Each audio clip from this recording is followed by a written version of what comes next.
What's up guys, DuArktik here with another Marvel Strike Force video, and in this video we are going to talk about the mutant lanes on the new Incursion raid. This raid brought a bunch of challenges, the skill nodes, the mutant nodes and the bio nodes, so we have to make a new guide for each of them. Now we are going to use Dead Seed because that's the team that we have available right now, so this is going to be mostly for endgame players. If you are mid-range, if you are a new player, this is probably not going to be the case for you, because you should have a new team available within the next few months for the mutant nodes. Make sure that you are paying attention to the position of my characters, the targets I'm attacking, and throughout the video that we are going to take a look at, I'm going to explain exactly why you have to do certain things in order to minimize your chance of losing, because that's what you can do right now, is just to minimize the adversity and increase as much as possible, maximize the benefits that you can capitalize on. So that's what we are going to focus on, and I've been using these strategies for the last 3 days, and the last 3 days I've been able to one-shot all the mutant nodes. So I'm fairly confident that if you are at the end game, if you have a team similar to mine, you should be able to recreate what I'm gonna do. If in the near future we have some other options available, we'll also address that, and then we're gonna focus also on bio, skill and so on. Okay, so let's take a look at my team. These are the characters that I have right now. So full Dead Seed. In the first node we are going to use Psylocke. In the second node we are going to use Magneto. On the boss node we are also going to use Magneto, and yes, we are going to be able to one-shot all these characters. Do you need gear tier 18 on any of these characters? No, you don't, but the more you have, the better, right? The more gear you have, the better. On Nemesis and on Archangel, additional gear is definitely important. On Dark Beast is also important because he's the character that you want to revive, and if Magneto and Psylocke die, and then you revive them, it's actually beneficial for you, but of course it's not something that you want to do. And then we have Apocalypse. Whether you like it or not, you have to bring Apocalypse. The bigger your Apocalypse is, the best, because you need more armor, you need more resistance on him. Especially the resistance is going to be super important on this video. And of course, you have to have the big Apocalypse. I guess with the small Apocalypse you could also do it, but I'm just not sure if you would have enough health to withstand the attacks of the enemies. And of course, if you can afford the additional red stars on Apocalypse, that should be a priority for you, because otherwise you're not going to be able to do the mutant nodes. Okay, so that's going to be the focus of this video.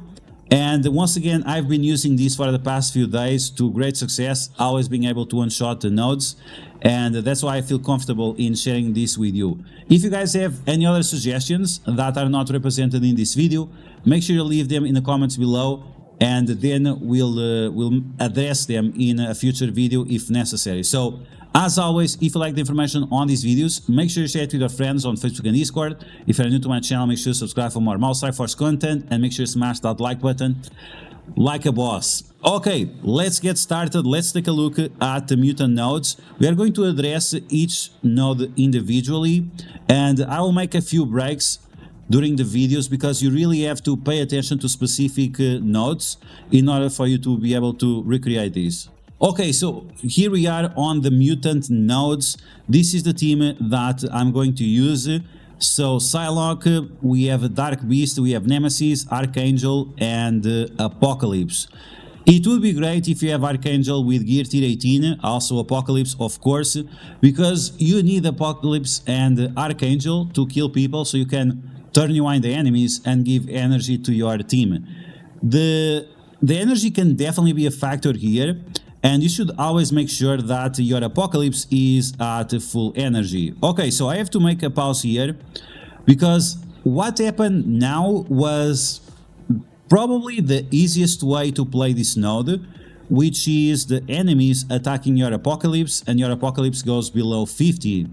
Apocalypse going below 50 is going to allow you to get more speed bar, But this is not the case. This is probably best case scenario, but this is, I have done this on live stream even, and you can still do this without having the best case scenario. Okay, so something that is very, very important. If Dormammu has charges, is going to flip the offense up from your Apocalypse. And this is going to really make things difficult, because that means that you have less damage. If you have less damage, less likely that you are going to kill enemies, less likely that Archangel is going to turn you wind the enemies. So you have to really pay attention to these offense subs and to the assists of Apocalypse, because it's better many times to don't have any buff on Apocalypse than having an offense up that is going to flip to offense down. So be careful with that. If you don't have safeguard to protect the offense up from your Apocalypse, it's just better off to don't attack anyone with vulnerability. So very, very important. Do not attack people with vulnerability, otherwise you are going to compromise yourself. Then we have to talk about the priority targets here. We have Captain Sam, we have Emma Frost, and we have Quicksilver.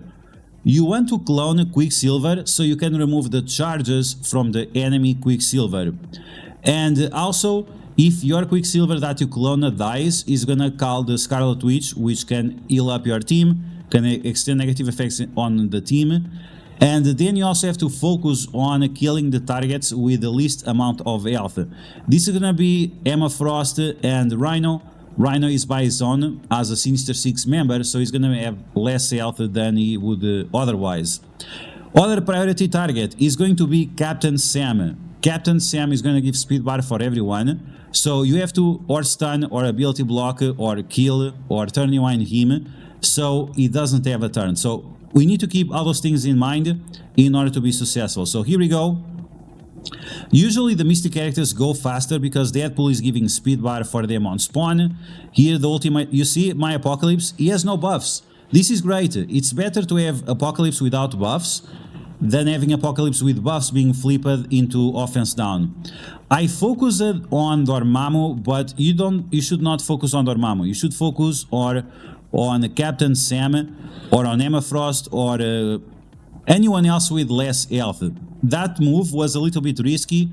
I was just checking out if it was possible to one-shot the Dormammu. It's not possible, so you should try to turn rewind him.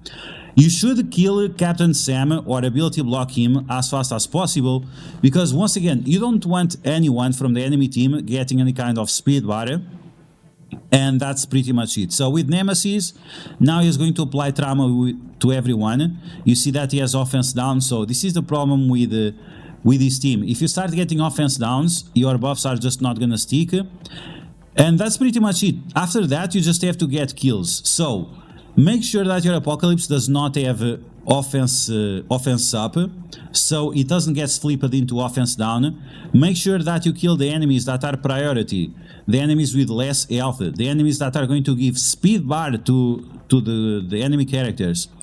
And if it happens that the enemy Dormammu does his special, delete the Dormammu. You need to remove his charges. Once again, if you clone the enemy Quicksilver, you can remove charges or from Dormammu or from the enemy Quicksilver. So you have a few options there how to deal with these problems. And beyond that, like, this node is not very difficult. When you figure out these mechanics that you have to stop before they mess you up, as soon as you figure out those mechanics, the node becomes quite easy, and this is why I've been able to one-shot this node fairly consistent. Now, with Nemesis, you should spam his special as often as you can, because you are not going to be able to use the special on the next node, because there is a Kang there, and the Kang, if you get speed up on your entire team, the Kang is going to go crazy. Other thing that you need to know for sure is that Apocalypse has his ultimate ready, as it's going to be important. You don't need it, you can do it without the ultimate, but if you have the ultimate, it's much easier. So keep those things in mind. Focus on the characters that are giving speed bar, focus on Dormammu and Quicksilver, clone the enemy Quicksilver if you feel like you need to remove charges, or from the enemy Quicksilver or from the enemy Dormammu, and make sure that you kill as fast as possible the targets with the least health, like Emma Frost and like Rhino. Okay, now we are on the second node, and on this second node we are going to use Magneto instead of Psylocke. The reason why we are using Magneto is because we need more health and more resistance, very important resistance, because Rogue is gonna try to apply the ability blocks, trauma, disrupt, all those things to you, and if you have more resistance, well, she's gonna fail to do that. Okay, so with Magneto, I just used the special on that Red Guardian, making sure that we don't have any taunt, and then we just let Kang to do his things. In the specific node, you want your Apocalypse to be in the middle, so he gets attacked as often as possible. Here you don't have the problems of Dormammu, so you don't have to worry about Apocalypse having offense up. Okay, so once again, you want to make sure that you kill as many targets as possible, as fast as possible. You want to make sure that you are clearing the negative effects away. You can see that Magneto does not have trauma because, once again, Magneto is giving a bunch of resistance to the entire team. Rogue goes with her special to apply ability block and all those things to Archangel, but they resisted. And now we are going to clone the enemy Rogue. You don't have to clone the enemy Rogue. It's actually not great for you. You want to clone the enemy Archangel whenever he drops. But before he drops, you have to kill a few targets, so make sure you do that. In terms of the Spider Weaver charges, don't worry too much about it. Make sure you are using your abilities, that you're not wasting cooldowns, right? If you see that she has charges, you just use the basic of your characters and that's it. And if Apocalypse applies trauma to your enemies, then guess what? Then Magneto can blind all of them at the same time and you'll be protected. Even if Rhino does his passive ability, it doesn't matter because he has trauma, so he cannot clear the blind away. Okay, so because I already wasted my clone, I'm not going to be able to clone the enemy Archangel, but you just have to make sure that you kill the enemy slowly and allow your Apocalypse to recharge. So here I still have 3 energy left, so you want to make sure that you leave the Squirrel Girl around, and you could also leave the Rogue, and then you'd be fine. Now you have to be very careful with Nemesis, because Nemesis applies trauma to you and slow and a ton of bleeds, so yeah, just be careful with Nemesis. Archangel and Rogue on their own, they are fine, but the best option you can do is really leave Squirrel Girl around so she can heal herself up and allow you to catch up on that energy for the last node, for the boss node. And that's pretty much it. That's pretty much it. This node is quite simple compared to the first one. Okay, so now you're going to take a look at the boss node, and we're going to use the same team but different positions. This time we want to use Apocalypse in the middle, Dark Beast in the corner, Magneto next to Apocalypse, and Archangel also in the corner because Archangel needs to be alive and well. Okay, so with Magneto we are going to apply the Disrupt. If he has full energy or not, it's not super relevant. The ability block on his own is just enough, especially because you don't want Bishop to attack you. And as always, what you want to do as early as possible is to kill people. And for that, you could use the special of Archangel. I think it's the safest way. And then once again, focus on the characters with the least amount of health. In this specific scenario, the character with the least amount of health is going to be the Falcon. You could also go for Captain Sam, but who you really want to destroy is Falcon to get that speed bar advantage. Going for Captain Sam is a little bit risky. And then you have to pay attention to the Kraken America, Captain America World War II, because if he has a turn, he's going to turn you on your character, so you don't want to do that. But at the same time, he's the best character for you to clone, right? He has his ultimate ready, and because of that, you're going to be able to use his ultimate to clear the positive effects from the enemies and also turn rewind them for a little bit. It's not going to be a lot, but you could also clone Iron Fist, I guess, for the stun. He stuns Mystic characters, so that could be helpful too.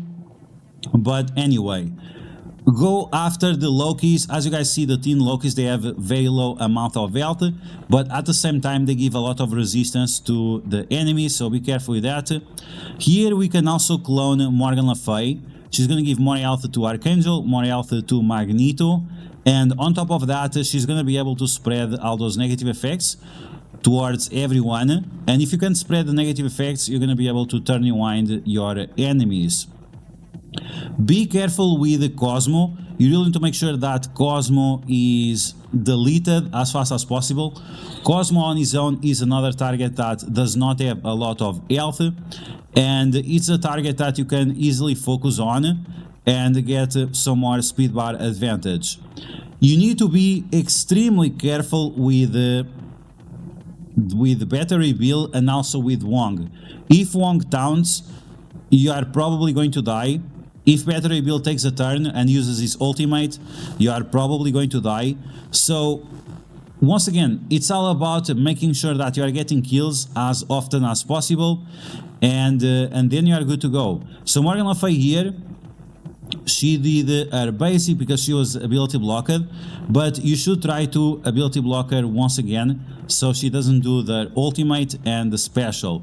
Always remember that she does the ultimate first, so if you ability blocked her, she's still going to ability block, she's still going to do her ultimate after the ability block is over. So it's very, very important to have these things in mind, the turn order of the characters, so you can capitalize on that. Okay, here with my cloned Morgan Le Fay, you can just use the basic to finish off more targets, because once again, you want to go as often as possible.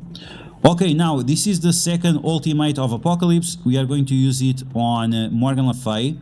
Even that she's not the boss of the node, she's still very thick, but I think it's just easier to deal with Battery Bill rather than Morgan Le Fay, because Morgan Le Fay is always getting speed bar and giving speed bar to Wong, and it just gets very, very annoying.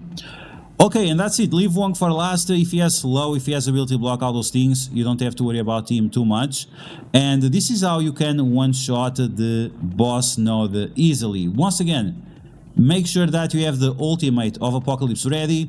Use it on the targets with the low health, like Falcon, and try to clone the enemies that you think it's going to bring some value. Even Battery Bill can also bring you some value because he flips the positive effects, and that's it. Just go after the targets you can kill the easiest. Okay guys, so there we go. That's how you handle the mutant nodes, how you can one-shot them.